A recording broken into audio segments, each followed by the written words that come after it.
Salut à tous, nous sommes toujours dans nos superbes plateaux, sur le superbe plateau des finales NBA et je suis accompagné de Nicolas Batum en plein été. Merci d'être avec nous, Nico. Avec plaisir. On va s'intéresser aux 3 joueurs qui ont marqué ta carrière. Donc j'imagine qu'il y a des mecs qui jouent aux Bulls, mais je suis persuadé que tu vas me surprendre sur d'autres. Mon idole européen, Ah, Bodiroga. Bodiroga, il m'a toujours aussi. C'est un joueur, voilà. Peut-être l'un des plus titrés de l'histoire. Peut-être le meilleur joueur après Oscar Schmidt, où on peut en parler, qui n'a jamais joué en NBA. Et non, lui, ça, voilà, il avait un jeu, un physique totalement différent, décalé. Il a créé des choses. Il a violé des gens. oula, oui, mais bon, Il a ça me violé des regarde, gens tu as des infos que je n'ai sur pas. sur un terrain, je parle, sur un terrain. Et, Il y a Juan qui dit et le non, blabla. non, mais voilà, c'est quelqu'un que j'ai toujours respecté parce qu'il mérite le respect. Et c'est clairement mon idole parce que c'est un peu le même poste que moi. J'ai pas le même jeu du tout, mais c'est le genre de joueur que voilà, j'ai aimé regarder et peut-être m'inspirer de temps en temps. Ouais. Tu penses qu'il aurait pu jouer et être dominant en NBA, ce gars-là? Il était quand même assez lent, l'explosivité, c'était pas son fort. Je pense, après, il faudra tomber dans la bonne équipe. Tu vois, un mec comme Kukoc est tombé au bon endroit. Ouais. Après, Voilà, non, tu c'est- vois, oui, et c'est vrai. ça a Ouais, permis ouais. d'être bien entouré de le faire. Après, est-ce que Bodiroga, par exemple, en allant dans une équipe peut-être moins forte, aurait peut-être été aussi fort en NBA, peut-être pas. Kukoc était très bon quand il était avec Chicago. Hmm. S'il était quelqu'un d'autre en entrant en NBA pendant les années 90 en plus, il n'était pas encore ouvert au monde, ça va peut-être être différent pour lui.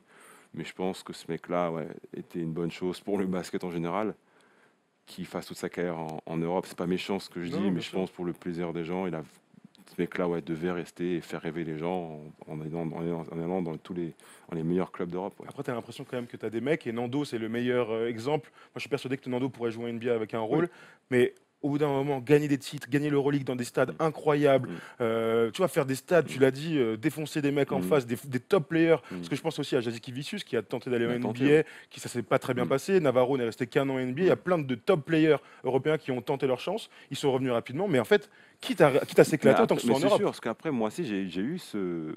Je te posais la question? Je me suis posé la question en 2012. Parce Ok. que j'ai eu une proposition d'un gros club européen, un très très gros contrat en un club Après le européen. cas, du coup. Au moment où je re-signe à Portland. D'accord. Oui, t'hésites parce que tu penses à ça. Parce que moi, j'ai toujours aimé l'Euroleague. Je suis l'Euroleague tout le temps. Je regarde tout le temps les matchs. Donc, t'y penses, c'est bien sûr. Mais il y a un moment, des fois aussi, quand tu es en NBA, parce que c'est quand même un énorme championnat, tu as une certaine opportunité de pouvoir jouer dans la plus grande ligue. Donc, c'est des choix à faire parce que surtout quand on est dans ma position, tu sais que tu joueras. Tu auras un rôle.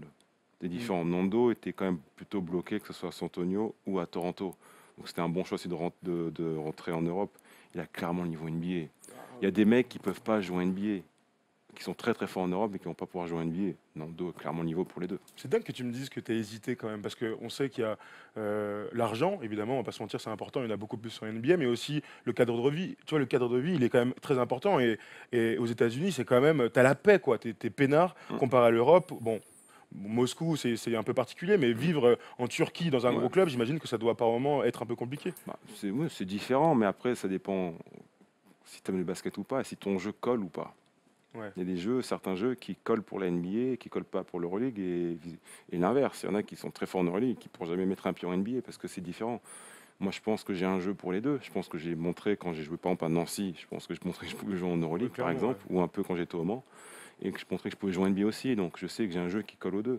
Et j'aimerais bien, avant d'arrêter, peut-être de refaire 1 ou 2 ans en Euroleague, ça c'est sûr. Ouais. En Euroleague dans un club français?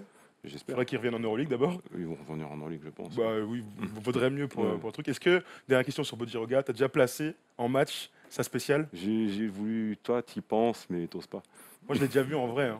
C'est beau. J'ai vu un mec qui a crossé, qui a fait tomber un de mes coéquipiers, un mec dans le Nord, c'était à Liévin à l'époque, il l'a placé, j'ai jamais vu ça de toute ma vie. C'est magnifique. À 17 ans, placer ça, c'est C'est extraordinaire. magnifique. C'est incroyable. Ouais. Deuxième joueur, du coup? Deuxième préféré joueur, faire mon idole.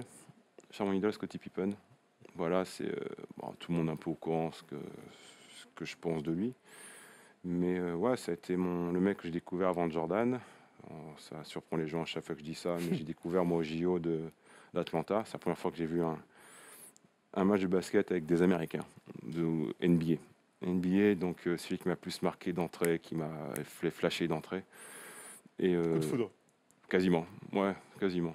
Quasiment, ouais. Parce qu'il avait ce jeu, il était délié, ouais, il était là-haut à ce moment-là quand même. Il venait d'être champion avec Chicago en C'était le leader en 96. plus de la Dream C'était le Team leader, 2, ouais. du C'était lui coup, le ouais. leader, ouais. Donc, ouais, ouais, il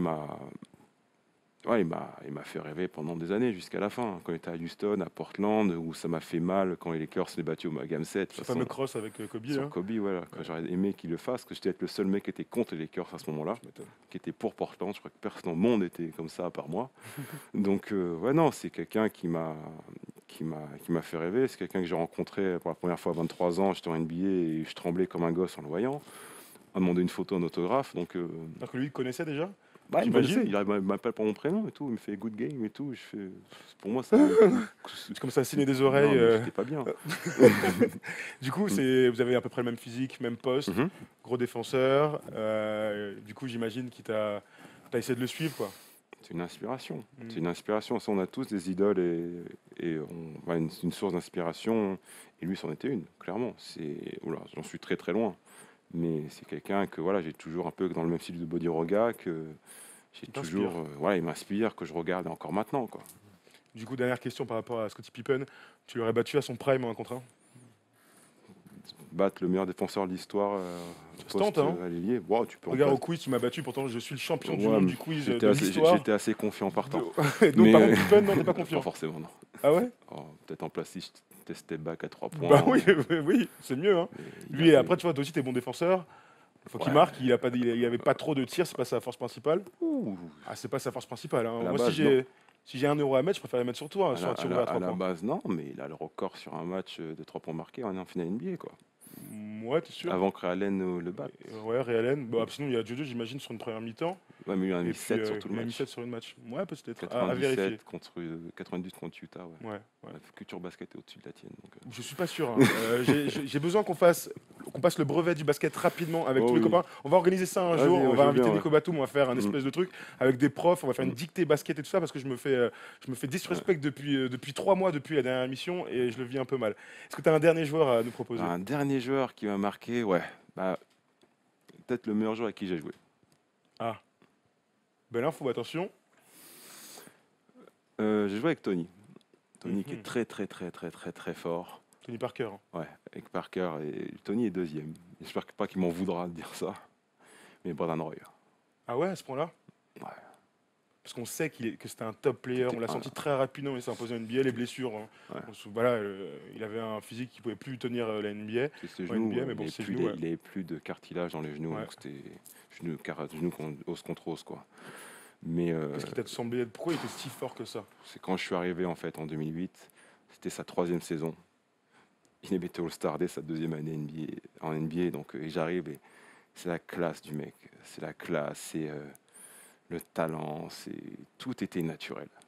Tout était, tu regardais, tu voyais le match, tout était au ralenti en fait. Tout le monde était au ralenti, lui, tout y passait, c'était propre. Et j'ai joué 2, 3 ans quand il était à son top avant qu'il tombe pour blessure. Il a fait des trucs. J'ai fait, oui, ça a été entre guillemets, clairement un honneur de jouer avec lui. Est-ce que tu as un match qui te revient de lui? Tu vois, si tu peux me citer un seul match Oh, incroyable de j'en ai- Roy, évidemment, j'en il y avait ai les playoffs plein. quand il revient là, Bah, de blessure. c'est celui-là qui me vient en tête. Le premier, c'est son dernier match avec nous en plus. Avant-dernier match. Avant-dernier match avec nous et parce qu'après après on va à Dallas, on perd contre Dallas, on a mis des playoffs et après on prend sa retraite après, mais c'était sa dernière victoire. C'est comme un signe en plus. Son dernier match à domicile. Mm. Et on est à -23 du 4e quart-temps et, et on gagne le match derrière. Tout seul, le gars. Et il fait tout seul, quoi. Sur un genou. C'est dingue que tu parles de lui parce qu'en fait, c'est dingue de dire ça. Mais les On l'a gens oublié. l'oublient, ouais. On l'a oublié, c'était il y a même pas Mais 10 ans. on l'oublie, mais c'est pas un bust, quoi. C'est dommage parce qu'il aurait pu être 10 fois All-Star, Candidat MVP crédible. candidat MVP. Et à un moment donné, il était, à part D-Wade qui était au top et Kobe, Kobe. il n'y avait pas meilleur arrière en NBA, quoi. En plus, c'était une époque où on disait qu'il n'y avait plus d'arrière en NBA, alors que finalement, il y avait Brandon Roy Et Brandon qui était Roy, là. c'était incroyable parce qu'il a fait des matchs, j'ai vu des matchs à 52 points, mais avec toute la panoplie complète, quoi. Bah ouais, shoot, pénétration, Tout. Tomard dans la gueule. Et il partait tout main gauche, quoi. Ouais, Alors que que du c'était main un gauche. pur droitier. On parle souvent des Ouais. mecs qui font des adaptations sur Ouais. Kyrie en finale. Ah, lui, c'était Main gauche, horrible. lui, C'était horrible. C'était un droitier, mais il partait qu'à gauche. Il finissait main gauche, mais sinon il tirait que main droite extérieure. Vrai joueur. Un vrai talent. Brandon Roy. Ouais. Voilà pour les 3 joueurs, on répète. Ouais. Scottie Pippen, ton idole, Bodiroga, ton idole européenne pour le coup, et Brandon Roy, le meilleur joueur Et devant Tony Parker avec lequel Ouais. tu as joué. peut-être parce que voilà, ça s'est terminé prématurément, c'est peut-être pour ça. Ouais, en ça fait. peut te donne une Ouais. saveur. Mais tu vois, Ouais. c'est dingue parce que moi, franchement, je l'ai oublié. C'est un grand mot de dire ça, mais quand tu me parles de lui, franchement, ça me fait des frissons. Il a fait des trucs j'adore. incroyables. Et c'est vrai qu'en France, on l'a totalement oublié. Ouais. On l'a totalement oublié. Alors que c'était un top player. Mm. Tu l'as connu jeune à son prime. Et bravo à Ben Roy. En tout cas, Il si est Brandon coach, veut il venir est un coach jour maintenant. nous discuter. Il Ouais, il est est coach coach. de filles. Non, garçon. Le garçon, il est meilleur coach de l'État. Il est du pays même. Du pays, ça me paraît. Non, il a été de l'État. élu, il a été meilleur coach du pays en high school. Il est invaincu, il a gagné le titre et il a le prospect numéro 1 de tout le pays. Tu vois, comme quoi, quand t'as le truc du C'est basket en dans le fait le sang. mec qui va être numéro 1 à la draft l'année prochaine, en gros. Ok. Et c'est lui qui l'a eu. Bravo à Brandon. En tout cas, c'était cool de t'avoir avec nous. Bah, avec plaisir. Nico, c'était un plaisir. Tu reviens évidemment quand tu veux pour Avec faire plaisir. des quiz pour ma revanche parce que j'ai besoin d'une revanche. Je te cache pas que je suis en tension depuis quelques temps. Donc voilà, merci en tout cas Nico et puis bon courage pour l'année prochaine. Merci et bonnes beaucoup. vacances. Merci à toi aussi. Salut.